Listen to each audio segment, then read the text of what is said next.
Hello and welcome to the knowledge source. तो आज के सेशन में हम डिस्कस करेंगे, गवर्नमेंट ने अभी नोटिफाई कर दिया है ड्राफ्ट सोशल सिक्योरिटी कोड 2020 के लिए। तो इस सेशन में हम डिस्कस करेंगे कि सोशल सिक्योरिटी कोड 2020 क्या है और इसके बेनिफिट्स क्या होंगे और इसके कंसर्न्स क्या है और ये किसके लिए है, ये सब कुछ डिस्कस करेंगे हम। तो चलिए स्टार्ट करते हैं। स्टार्ट करने से पहले मैं आपको बता दूं, आप हमारे Telegram channel knowledge at source से आके जुड़ सकते हैं। आप हमें फेसबुक पे भी फॉलो कर सकते हैं, जहाँ पे www.facebook.com/knowledge@source पे जाके हमें सर्च कर सकते हैं। तो देखिए, न्यूज़ में अभी इसलिए क्योंकि union ministry of labour and employment जो है वो 2020 कोड फॉर सोशल सिक्योरिटी उसको अभी उन्होंने इनवाइट किया है कि ये हम अभी 2020 जो आने वाले समय में हम इसको इम्प्लीमेंट करेंगे। और बेसिकली ये अभी 2020 में सडनली नहीं आया है। ये बेसिकली अगर देखें हम लास्ट 2-3 इयर्स में ये हमेशा से लाइमलाइट में था। और इसको इंट्रोड्यूस करने के लिए ministry of labour and employment ने और प्राइम मिनिस्टर की जो भी एडमिनिस्ट्रेशन है उन्होंने इसको इम्प्लीमेंट करने के लिए बहुत दिनों से ये काम कर रहे थे। और ये एक्चुअली अभी लास्ट अगर 2-3 इयर्स में देखें तो इसमें बहुत सारे चेंजेज हुए हैं और अभी एक लास्ट फॉर्म में 2020 में आया है। और ये ऐसा नहीं बोलेंगे कि ये लास्ट फॉर्म है, क्योंकि इसमें अभी ministry of labour and employment ने कहा है कि इसमें जो भी ऑब्जेक्शंस और सजेशंस हैं वो सबमिट किए जाते हैं 45 डेज़ के अंदर। जब ये नोटिफिकेशन जो ड्राफ्ट है उसको पब्लिक डोमेन में ला दिया जाएगा। तो अभी हम इसको ये नहीं बोलेंगे कि ये लास्ट स्टेप में है। तो सोशल सिक्योरिटी एक्चुअली अभी क्वेश्चन उठता है कि सोशल सिक्योरिटी क्या होता है। तो देखिए, अभी अगर आप देखें रिसेंटली अगर 2018 अगर 19 की जो आपने अगर इकोनॉमिक सर्वे अगर अच्छे से पढ़ा होगा तो उसमें क्लियरली मेंशन था कि 93% जो हमारा वर्कफोर्स है अभी भी वो वर्कफोर्स आता है अनऑर्गेनाइज्ड सेक्टर से। सो आप समझ सकते हैं कि जब इतनी परसेंटेज आप मान लीजिए 93 में 93% बहुत ही ह्यूज क्वांटिटी हो गई है। जब आप डेवलपिंग कंट्रीज से डेवलप्ड कंट्रीज की ओर आप रास्ते पे बढ़ रहे हो और इसमें अब ये देख रहे हो कि 93% जो वर्कफोर्स है वो डायरेक्टली अनऑर्गेनाइज सेक्टर से आ रहा है। तो इसके चलते अभी लास्ट अगर हम कुछ सालों में देखें, हमने बहुत अच्छा वर्क किया है ईज़ ऑफ डूइंग बिजनेस में, जो अभी हमारी 63 रैंक है। लास्ट अगर हम लेके लास्ट 4-5 ईयर्स में जहाँ पे 127 ऐसा कुछ था। तो अभी बहुत वर्क करने की ज़रूरत है। लेकिन जब अनऑर्गेनाइज सेक्टर, मैं ये नहीं बोल रहा हूँ कि ख़राब है, लेकिन अनऑर्गेनाइज सेक्टर में आपको यहाँ से मूव करना होगा, क्योंकि अगर आप धीरे धीरे डेवलप्ड कंट्रीज़ बनना चाहते हैं तो आपको अनऑर्गेनाइज से ऑर्गेनाइज सेक्टर की ओर बढ़ना पड़ेगा। तो इसके चलते अभी इसमें क्या है कि बहुत सारे ऐसे हम आगे आगे डिस्कस करेंगे कि क्या ऐसा रीजन है ये सोशल सिक्योरिटी कोड लाने का। तो बेसिकली द मेजर मकसद है ये सोशल सिक्योरिटी कोड लाने का कि एक ऑर्गेनाइज्ड फॉर्म में सारे जो भी हमारे अनऑर्गेनाइज्ड वे में काम कर रहे हैं लोग अनऑर्गेनाइज सेक्टर्स में, उनको एक ऑर्गेनाइज पैटर्न पे लाना और बाकी उनकी जो देख रेख करना और उससे फिर बेनिफिट भी लेना। गवर्नमेंट का ये मेन मकसद है सोशल सिक्योरिटी कोड 2020 लाने का। ठीक है। तो अब देखिए कि ये सोशल सिक्योरिटी कोड 2020 क्यों आया है।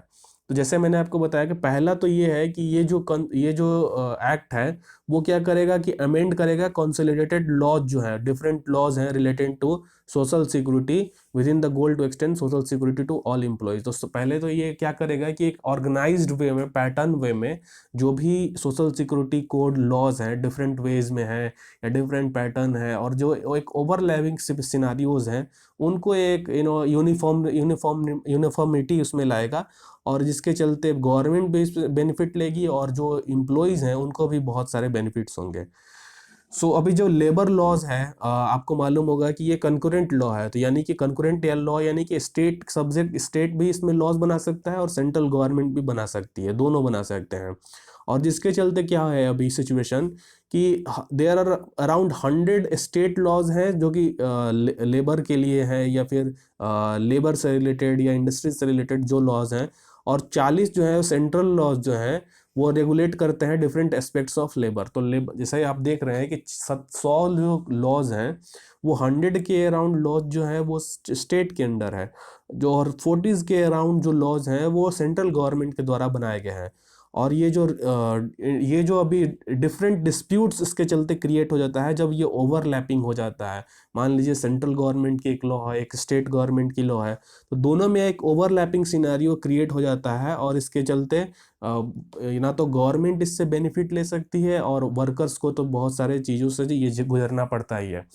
और इसमें क्या होता है, जैसे कि अभी इंडस्ट्रियल डिस्प्यूट्स राइज हो जाता है, वर्किंग कंडीशन सही नहीं है, सोशल सिक्योरिटी भी बेहद अच्छी नहीं है, और एग्जिस्टिंग लेजिस्लेशन जो भी है वो कॉम्प्लेक्स है और अर्काइक फॉर्म में है, मतलब कि इनकंसिस्टेंट है। आप समझ सकते हैं कि ये लॉज कोई यूनिफॉर्म पैटर्न पे नहीं है और डिफरेंट लॉज डिफरेंट स्टेट्स की डिफरेंट है, फिर सेंट्रल गवर्नमेंट की डिफरेंट है, तो उसमें एक यूनिफॉर्मिटी की जो प्रेजेंस होनी चाहिए वो भी मिसिंग है। ठीक है, सो ये जो अगर बेसिकली सोशल सिक्योरिटी कोड 2020 का मेन मकसद है कि एक तो इम्प्रूव ईज ऑफ कंप्लायंस और ensuring uniformity in labour laws. तो पहला तो ये है कि जो भी कंप्लायंस है इस लॉज की उसको मेंटेन करना और एक यूनिफॉर्मिटी मेंटेन करना इस लेबर लॉज में। और बेसिकली 5 तरीकों में लेबर लॉज को ये कोडिफाई करने की कोशिश की गई है। उसमें जैसे कि ये लॉज है, अगर पूरे फॉर्म में अगर इसमें कुछ और चेंजेस नहीं हो सकते हैं तो ये जो लॉ बेसिकली 5 एरियाज पे होंगी, जैसे कि एक इंडस्ट्रियल रिलेशन मेंटेन करेगा, एक वेजेस मेंटेन करेगा, एक सोशल सिक्योरिटी मेंटेन करेगा, सेफ्टी मेंटेन करेगा और welfare and working condition maintain करेगा। तो ये बेसिकली 5 एरियाज हैं जहाँ पे ये सोशल सिक्योरिटी कोड 2020 ये अल्टीमेटली वर्क करेगा। ठीक है, सो अब देखते हैं कि क्या इसमें कंसर्न्स हैं। बहुत सारे स्टेट्स गवर्नमेंट के डिफरेंट गवर्नमेंट ने, और अगर हम देखें डिफरेंट सोशियोलॉजिस्ट ने ये कुछ ऐसे कंसर्न्स ये बोले हैं कि ये कंसर्न्स हैं हमारे। देखिए प्रोविजंस, जैसे कि गिग वर्क की जो प्रोविजंस है, गिग वर्क मतलब देखिए गिग वर्क का डिफिनेशन होता है कि मान लीजिए कोई पर्सन आज ए कंपनी में वर्क कर रहा है, अगर उसे अच्छी जॉब या अच्छी प्रोस्पेक्ट्स उसकी अर्निंग अगर मिल रही है दूसरी जगह तो वो बी कंपनी में काम करने लगेगा। यानी कि यूनिफॉर्मिटी नहीं है कि आज वो यहाँ कर रहा है तो यहीं करेगा, तो ये एक चेंजेस होते रहते हैं, तो उसे हम बोलते हैं गिग इकोनॉमी या फिर गिग वर्कर्स। ठीक है, तो 2020 में जो ये बिल है, 2020 बिल वर्ग जो कंसर्न्स जो 20 ये 2020 की जो बिल है वो एक्चुअली गिग वर्कर्स की और प्लेटफॉर्म वर्कर्स की जो डिफिनीशन है वो अनक्लियर करता है। ठीक है, जैसे कि मान लीजिए गिग वर्कर में ये डिफिनीशन यहाँ पे दिया गया है इस बिल में कि gig workers and platform gig workers जैसे बोला गया है कि refer to workers outside the traditional employees employer relationship. जो एम्प्लॉयर और एम्प्लॉय के रिलेशनशिप होते हैं उससे बाहर के जो वर्कर्स हैं उनको हम गिग वर्कर्स बोलते हैं, ऐसा इसके अकॉर्डिंग है। और फिर इसके बाद अगर देखें हम प्लेटफॉर्म वर्कर्स के लिए भी यही बोलता है कि जो platform workers are those who are working outside the traditional employees employer employee relationship. तो ये दोनों का डिफिनेशन एक ही है। और एक सपोज अगर एग्जांपल्स यहाँ पे मैं बता रहा हूँ, मान लीजिए एक ड्राइवर वर्क कर रहा है किसी ऐप बेस्ड टैक्सी एग्रीगेटर के लिए, तो वहाँ पे जो तो वो एम्प्लॉय और एम्प्लॉयर का रिलेशनशिप है ही नहीं, क्योंकि वो वर्क कर रहा है डायरेक्टली इनडायरेक्ट फॉर्म में। और मान लीजिए वो किसी ऐप बेस्ड से कर रहा है और जितना वो ड्राइव करेगा उसके अकॉर्डिंग प्रॉफिट शेयरिंग होगी। तो इसमें ये डिफिनेशन है वो कॉन्सेप्ट जो है वो यहाँ पे अप्लीकेबल नहीं होता है, इसलिए यहाँ पे कंसर्न्स यहाँ पे क्रिएट होते हैं। ठीक है, फिर यहाँ पे ये भी मिसिंग है कि प्रोविजंस जो भी हैं कि ग्रेटिट्यूड जो फिक्स टर्म, मान लीजिए वर्कर्स कुछ टाइम से कर रहे हैं तो उनकी जो इन्हांसमेंट होनी चाहिए सैलरी की वो यहाँ पे अनक्लियर है। जैसे कि 2020 में मान लीजिए कि फिल्म एम्प्लॉई जो हमेशा लास्ट 5 साल से किसी एक कंपनी के लिए काम कर रहा है, तो ये जो 5 साल के बाद उसकी जो कॉन्ट्रैक्ट है उसमें कुछ जो सैलरी की इन्हांसमेंट होनी चाहिए या फिर उसकी जो इन्फ्लेशन को एडजस्टमेंट के लिए कुछ पैसे मिलनी चाहिए वो यहाँ पे मिसिंग है। और कोई ऐसा फिक्स्ड टर्म जो कि एम्प्लॉयर के लिए किसी कंपनी में काम करने के लिए या उससे 5 साल के बाद कुछ उसमें इनहेंस होगा, ऐसा कोई इसमें मेंशन नहीं है। तो ये दो दो प्रोविजंस हैं। और इसके बाद एक और मेजर प्रोविजन है कि जो यहाँ पे बात किया गया है कि इस बिल में अकॉर्डिंग टू इस बिल के साथ आधार जो कि आधार से लिंकिंग जरूरी होगी, क्योंकि उससे क्या होगा कि गवर्नमेंट ट्रैक कर सकेगी कि किस कंपनी के परफॉर्मेंस कितना है और कितनी बेनिफिट है उस कंपनी की, और उस एम्प्लॉई के लिए क्या उसे पैसे मिल रहे हैं या नहीं। तो एक तरह की ट्रैकिंग सिस्टम भी गवर्नमेंट क्रिएट करना चाह रही है। लेकिन इसका कंसर्न्स ये है कि 2000 बिल जो 2020 का जो बिल है वो बात करता है कि unorganised worker to provide his Aadhaar number to receive social security benefits. तो 2020 के ये जो कोड है वो बात कर रहा है कि आधार नंबर प्रोवाइड किया जाए सोशल सिक्योरिटी बेनिफिट लेने के लिए, ठीक है। तो ये जो कंसर्न्स ये है कि सुप्रीम कोर्ट का जो पुट्टास्वामी जजमेंट था उसमें ये बात किया गया था कि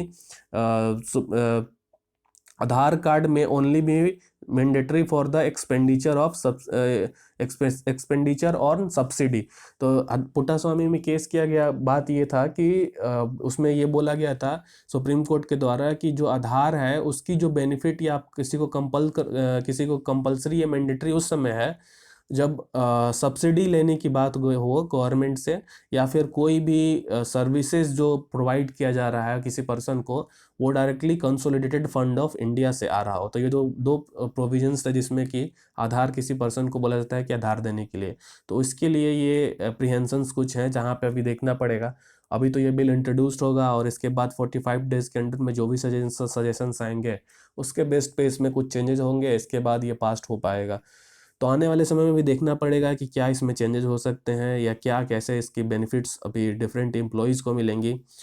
लेकिन एक तो बात सही है कि इसमें जो ये ऑर्गेनाइज्ड अनऑर्गेनाइज्ड फॉर्म ऑफ हमारा जो अभी सिचुएशन है उसको एक ऑर्गेनाइज्ड पैटर्न पे लाना ज़रूरी है, ताकि गवर्नमेंट भी इससे बेनिफिट ले सके और एम्प्लॉयज़ की जो हैरेसमेंट और डिफरेंट वर्क प्रोविजंस हैं, जैसे कि कुछ पर्सनस के लिए वर्क करना पड़ेगा इतने आवर्स, कोई एक रेगुलेटेड फॉर्म नहीं है, तो वो बहुत ज़रूरी है। सो मैं आशा करता हूँ कि आपको इसमें कुछ नया सीखने को मिला होगा। So that's it for today, thank you as always.